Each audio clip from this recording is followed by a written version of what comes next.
Epilogue, Jaipur, 1990. Babu's ashes were scattered in the Ganga at the foothills of the Himalayas without any priestly intervention.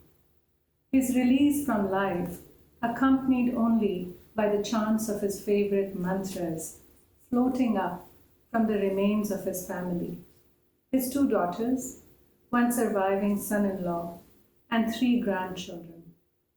Nearly a century of mysterious existence, several decades of angry disillusionment, his withdrawal into music and books, his stubborn refusal to compromise, his love of mangoes, the joy he found in the land's seasonal bounty, his strict yoga routines, his early morning recitations of Sanskrit shlokas in a voice that boomed throughout the house, the transformation of that voice into silken murmur when he sang his evening bhajans, his nightmares that would wake the whole household, all were reduced to a handful of lumpy white ash in an earthen container.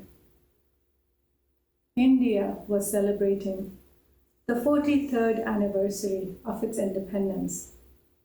But for my tired, middle-aged self, it was just a much-needed holiday in the middle of the week.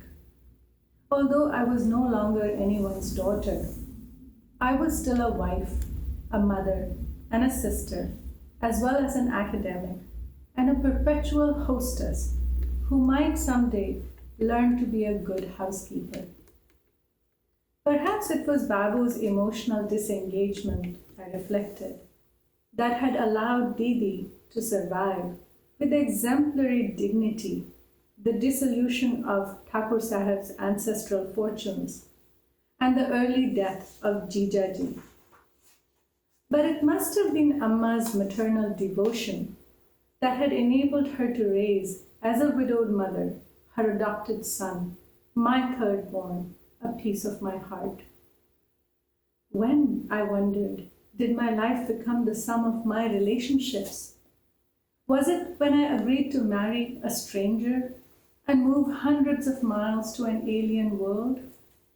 Was it when I first discovered, to my surprise, that I was pregnant? Or was it when Sinha Sahib moved to Jaipur, forsaking a flourishing career, to be tied instead to a steadily declining printing press?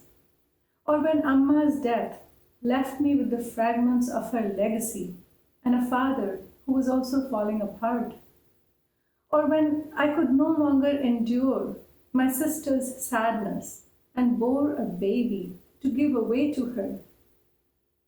When did the demands of a busy household become more important than all the things I once thought would be at the center of my life? Vocal practice, public performances, research, conferences. At what point did the need to be a good daughter, a good wife, a good sister, a good mother, a good teacher, and a good homemaker claim so much territory that no space remained for me? I wished I could say, enough, I cannot give any more. I'm a person, not just a series of obligations. But I couldn't. Why was that? Had I learned too well the habit of self-sacrifice from Amma? Amma made too many personal compromises, and yet her choices somehow expanded the space for freedom, for herself and for others. Amma's life continued to inspire people not to lose sight of a higher purpose, even in everyday decisions. The only purpose I seemed to serve was to ensure that all meals were ready on time and served perfectly. I was the nanny, the maid, the companion, the nurse, the hostess, the solid ground on which my family stood. I wasn't sure that Amma would approve. Despite her unalloyed love for her family, she never wholly surrendered to domesticity. Life was always something larger than that. But even as I pondered my own choices, my thoughts were distracted by the many household tasks vying for my attention. The national holiday was my first opportunity in 2 months to turn to the long neglected library on the terrace and survey the impact of an unusually heavy rainy season. At first glance, the library looked no worse than it had last year. The strong smell of damp paper and mouse droppings added an oppressive layer to the seasonal humidity at the edge of the desert. The ghosts of lives lived, of dreams dreamt, and nightmares revisited still lurked under heaps of paper, silently disintegrating in this forsaken room. Nobody had ever fully counted, let alone catalogued, this eclectic collection of texts on history, philosophy, music, and literature, ranging from ancient India to the unraveling Soviet Union. My guess was that there were at least 20,000 books, along with endless letters, diaries, and other paper remains of my parents' lives. Hundreds of volumes in French, German, and Russian, remnants of Babu's mysterious association with various revolutionary groups, were lined up on a haphazard shelves all along the south wall. An old dusty tarp ineffectively sheltered them from the seasons that took turns pouring into the room through the gaps deliberately left in the wall. Huddled together in the most precarious part of the library, the volumes looked like immigrants in a crowded ghetto in some hostile land.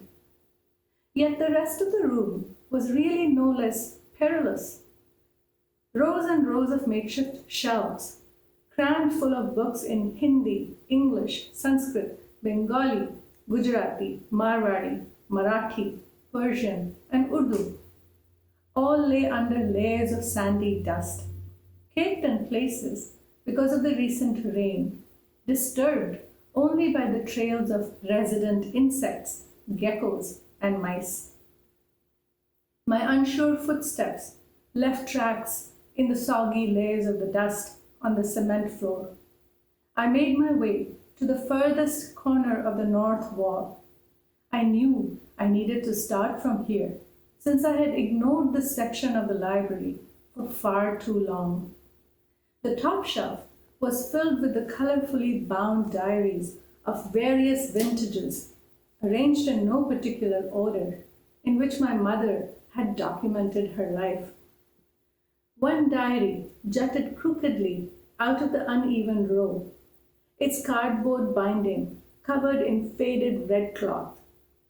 I tugged gingerly at this thing, Amma's oldest diary, which had survived the constant movement of her restless childhood and then my own. It was the one diary that Amma had scolded me for reading when I could not contain the burning curiosity of my early teenage years. The red diary slid out limply, followed by a puff of papery dust and a scurrying of tiny creatures at the back of the bookshelf. The binding was sagging and warped, punctured by silverfish. The volume's bottom cover chewed by mice. Between the fragile cardboard covers, a gaping hole ran through the entire thickness of the diary. Faint words written in indelible indigo ink by a young girl 7 decades before were still visible around the irregular edges of the cavity. A mouse nest filled with soft shreds of paper and droppings. A urine-stained abode for the shiny silverfish that were scurrying and falling off the book in their rush to escape my intrusion. I stared at this paper hole, this cavernous abyss for a long, numb moment.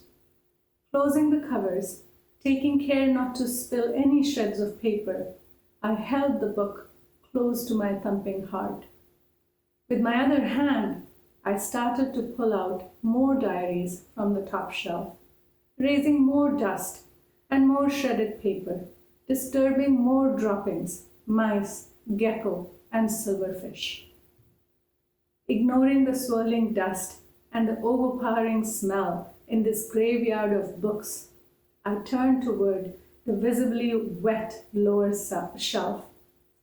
Letters from comrades in the freedom movement, carbon copies of Amma's letters to various people, telegrams and postcards that should have been preserved in an archive somewhere, all reduced to clumps of paper mush in the 2 decades of my wanton neglect.